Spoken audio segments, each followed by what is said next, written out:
Hello friends, मेरा नाम है आनिक और मैं आप सभी का स्वागत करता हूं मेरे YouTube channel Anik the way of solution में, जहां पर हम कॉमर्स और कंप्यूटर से रिलेटेड नॉलेज को आपके साथ शेयर करते हैं। फ्रेंड्स, आज का टॉपिक है वीलुकअप फॉर्मूले से मल्टीपल रिजल्ट कैसे उठाएं। जी हाँ दोस्तों, वीलुकअप फॉर्मूला एक ही बार यूज़ किया जाएगा, बट उससे फाइंड आउट होने वाला रिजल्ट या फिर आउटपुट मल्टीपल होगा। तो आइए आज सीखते हैं इसको कि वीलुकअप फॉर्मूले को कैसे यूज़ करते हैं। यहाँ पर मैंने दो डिफरेंट वर्कबुक का इस्तेमाल किया है। पहली वर्कबुक ये है जिसमें हमने अपने कुछ टेबल्स को बना रखे हैं। ये टेबल क्या है ये समझ लेते हैं पहले। सबसे पहले कॉलम में मैंने कुछ रोल नंबर लिखे स्टूडेंट्स के, जो कि 7 स्टूडेंट है। सेकंड कॉलम में मैंने स्टूडेंट के नेम लिख रखे हैं और लास्ट C2G कॉलम में मैंने सब्जेक्ट के नेम और उस सब्जेक्ट में पाने वाले स्टूडेंट के नंबर कितने हैं उसे लिख रखा है। और अपनी दूसरी शीट वर्कबुक है, दूसरी वर्कबुक जिसमें मैंने एक हेडर तो सेम रखा है। इट मीन्स कि जो मेरे पास टेबल में जो मेरे हेडर दे रखा है वही हेडर मैंने यहाँ पर भी लिया हुआ है, बट जो मुझे आउटपुट चाहिए वो डिफरेंट स्टूडेंट के रोल नंबर यहाँ पर लिख रखे हैं। Roll number 1, roll number 3, roll number 5 और रोल नंबर 7 के, जिनके मुझे आउटपुट यहाँ पर चाहिए होंगे। फ्रेंड्स, यहाँ पर हम अब सीखने जा रहे हैं मल्टीपल रिजल्ट निकालना वीलुकअप से कैसे निकालेंगे। इसके लिए हमें वीलुकअप फॉर्मूले के साथ एक फॉर्मूला और यूज़ करना पड़ेगा जिसका नाम है कॉलम्स। जी दोस्तों, कॉलम्स फॉर्मूले को हमें यूज़ करना पड़ेगा वीलुकअप फॉर्मूले के साथ। वीलुकअप फॉर्मूले के साथ जब हम ये कॉलम्स फॉर्मूले को यूज़ करते हैं तो हमें फॉर्मूले को तो एक ही बार लगाना पड़ता है, देन हम उस फॉर्मूले को कॉपी पेस्ट करते हैं, हमारा रिजल्ट सामने होता है। तो आइए सीखते हैं कि फॉर्मूला यूज़ कैसे किया जाएगा। जैसा कि मैंने आपको ऑलरेडी बता रखा है कि किसी भी फॉर्मूले को अगर हमें एक्सेल में लिखना है तो उसके पहले हम इज इक्वल या फिर प्लस का सिंबल लगाना पड़ेगा। तो हमने इज इक्वल लिखा, वीलुकअप, टैब प्रेस किया, लुकअप आ गया। देन हमसे पूछता है कि लुकअप वैल्यू, हमें लुकअप वैल्यू प्रोवाइड करनी है। लुकअप वैल्यू हमारी एक यूनिक आईडी होती है और यहाँ पर यूनिक आईडी हमारे पास रोल नंबर है। तो हमने रोल नंबर पे क्लिक किया, रोल नंबर सेलेक्ट कर लिया और इस रोल नंबर को हम फिक्स कर देंगे FN की के साथ F4 प्रेस करेंगे तो मेरा रोल नंबर का लुकअप वैल्यू जिसे हम कह रहे हैं यहाँ पर वो फिक्स हो जाएगा।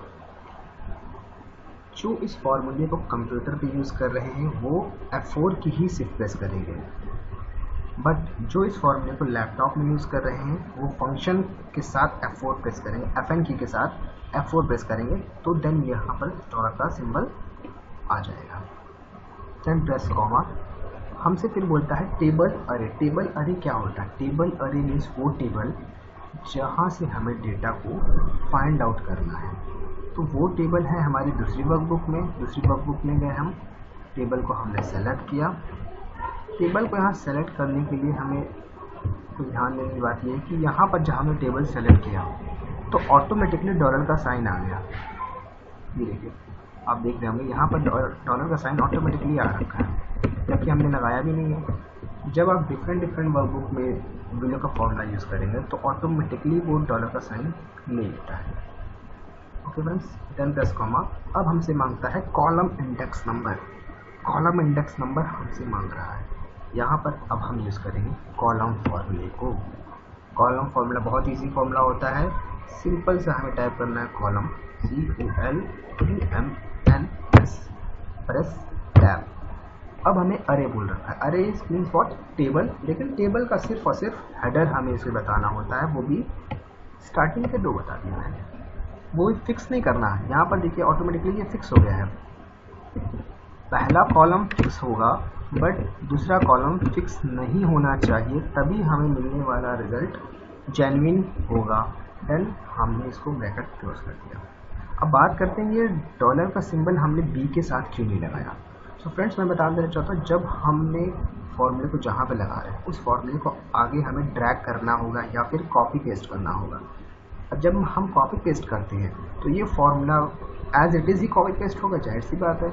अगर हमने डॉलर का साइन ए पे लगाया है तो ए मीन्स मेरा रोल नंबर मेरा वहाँ क्या रहेगा? फिक्स रहेगा।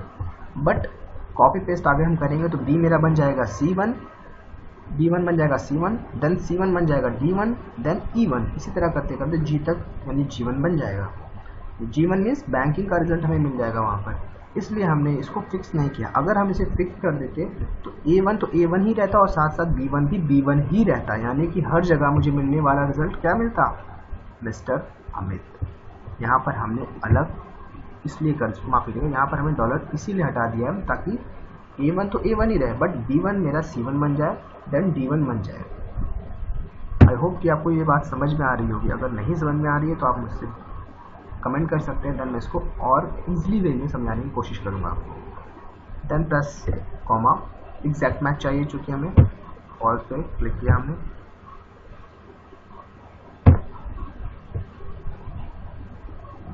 फॉल्स पे क्लिक किया, ब्रैकेट क्लोज, प्रेस एंटर, हमें मिल गया अमित। फ्रेंड्स हमें अमित का रिजल्ट मिल गया, ये देखिए अमेजिंग है कि नहीं। यहाँ पर मैंने सिर्फ और सिर्फ एक बार फॉर्मूला लगाया, लेकिन उससे मिलने वाला आउटपुट मल्टीपल है। आइए चेक कर लेते हैं कि क्या ये आउटपुट सही है या गलत है।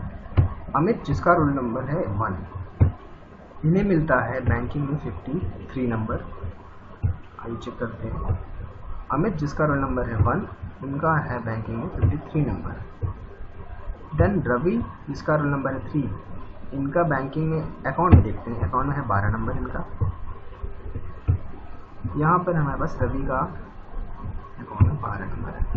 जी हाँ दोस्तों, ये फॉर्मूला एग्जैक्ट मैच है, हमें मिलने वाला रिजल्ट एग्जैक्टली मैच है। फ्रेंड्स यहाँ पर ध्यान देने की बात सिर्फ एक है कि हम डॉलर का सिंबल कब लगाएंगे। एक बार मैं आपको फिर से बता देना चाहता हूँ इस फॉर्मूले को, पहले डिलीट कर देता हूँ।